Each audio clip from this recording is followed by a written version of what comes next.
오늘은 이 책입니다. 꿈꾸는 내 비밀. 우리 회원들, 정회원들 웬만하면 다 갖고 있죠. 어쨌든 이 책은 절판이 되어서 구하기 어렵죠. 2006년도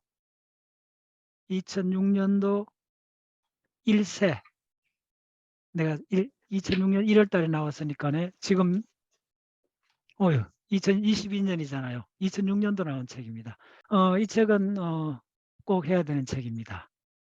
왜 해야 되느냐 하면 일단 꿈에 관해서는 제가 강하게 추천해 드리고 싶은 책이 브레인 전체에서 한 5권 정도밖에 안 돼요. 의외로 놀랍죠. 무슨 말이냐면 서점에 가면 예를 들어서 꿈 해갖고 쳐보면 책들이 많아요. 심리학 쪽에도 많아요. 대부분 무슨 책인 줄 알아요? 약간 냄새나는 꿈 해몽법 이런 책들입니다. 그런 책은 서점에 많이 볼 수 있어요. 지금은 조금 줄어드는데 그런 종류의 프로이드 심리학 바탕으로 꿈 해몽 어쩌고 하는 꿈의 해석 뭐 이런 책들은 우리 사회가 20년, 30년, 40년 전에는 그게 메인 심리학에 상당히 많은 책들이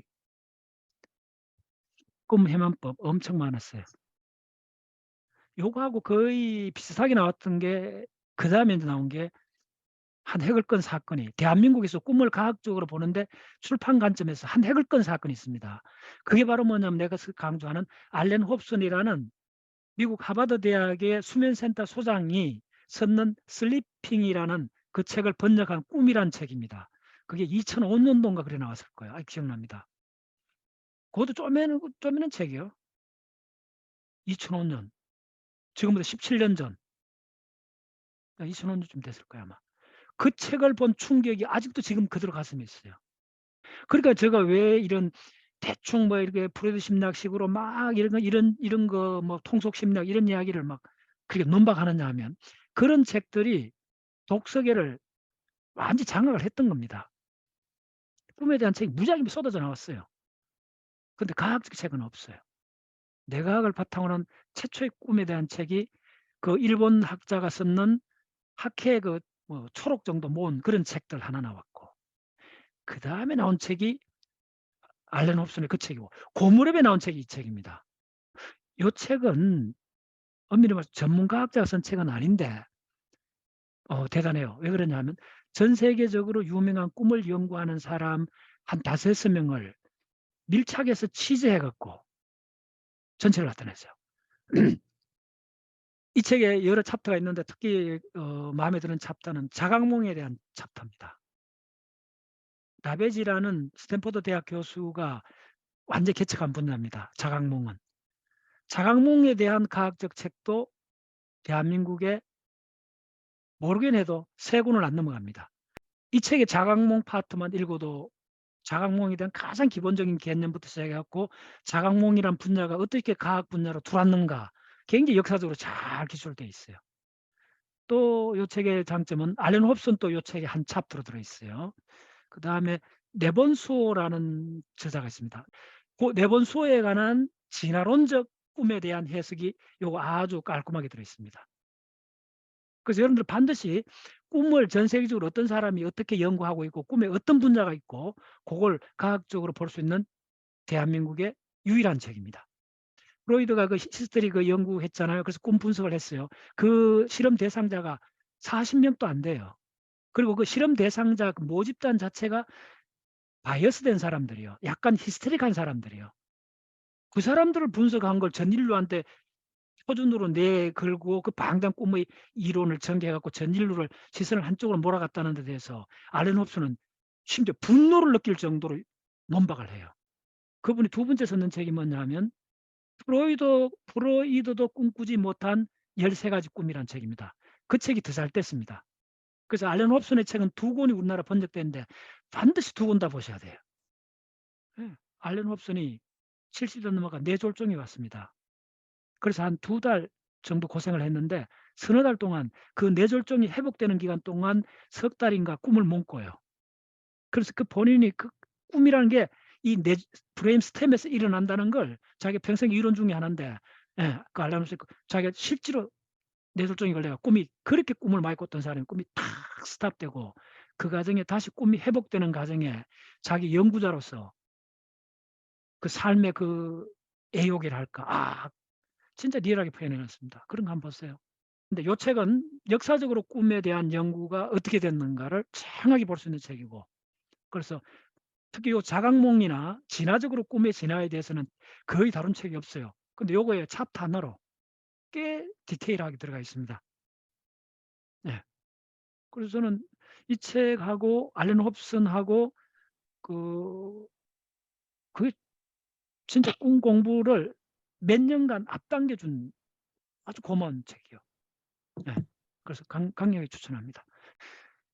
꿈에 대한 과학적 접근이 맨 처음 시작된 게 렘 수면이 발견된 겁니다. 레피드 아이 무브먼트는 이 획기적인 잠자는 어린애나 잠자는 고양이가 눈동자를 돌리는 이 놀라운 관찰이 발견이 되고 옛날부터 알았지.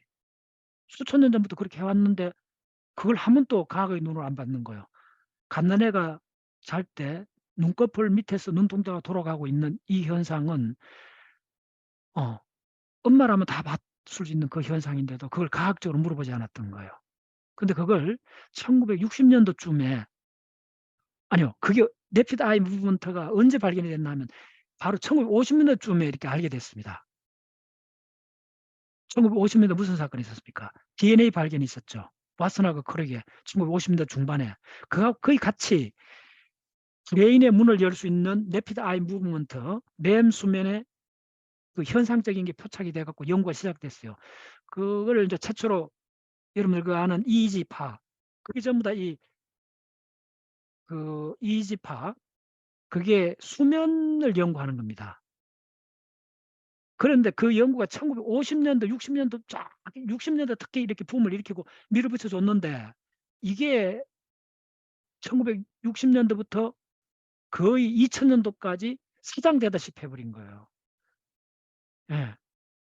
거의 50년 동안을 인류가 진짜 다이아몬드 같은 걸 발견해 놔 놓고 이걸 그대로 못 밀어붙였다는 데 대해서 알렌 홉슨이 가슴 깊게 프로이드에 대해서 앙심을 품게 된 거예요. 그대로 이야기하면. 왜 그렇게 됐느냐 하면 그 책에 나옵니다.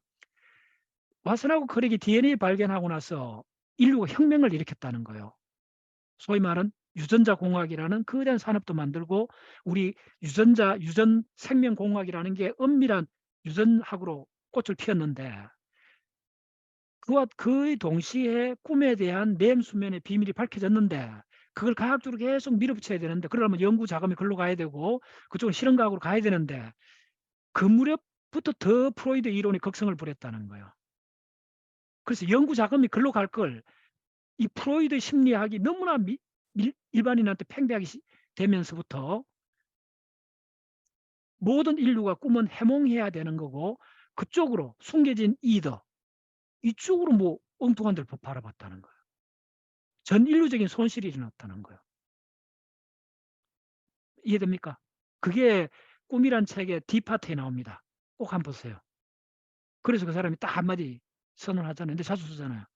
프로이드는 50% 맞았는데 100% 틀렸다.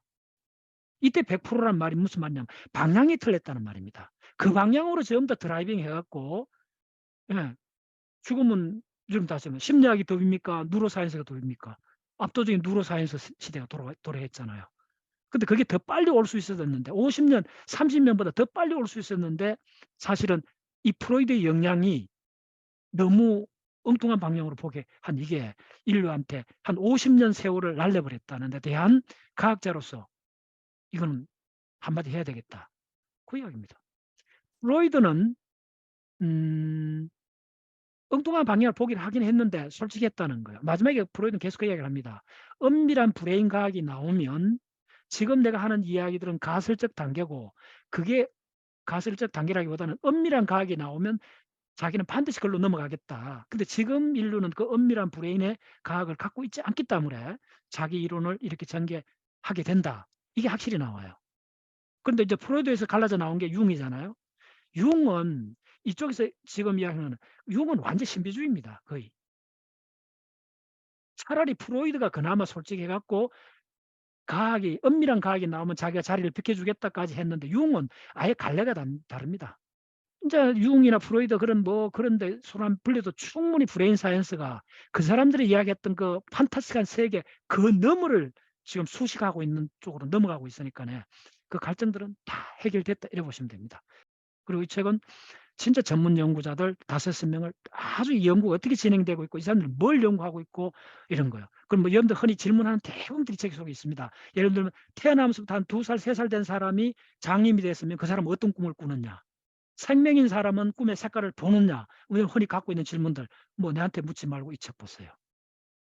제발 저한테 묻지 말고. 예. 그리고 또 툭 하고 우리 박 자세히 질문 뚝 던지지 말고 내가 이때 소개할 때 이 책에는 그런 질문을 포함해 갖고 예. 그런 질문 그 10배 이상 풀이를 쫙 뽑아 놨습니다.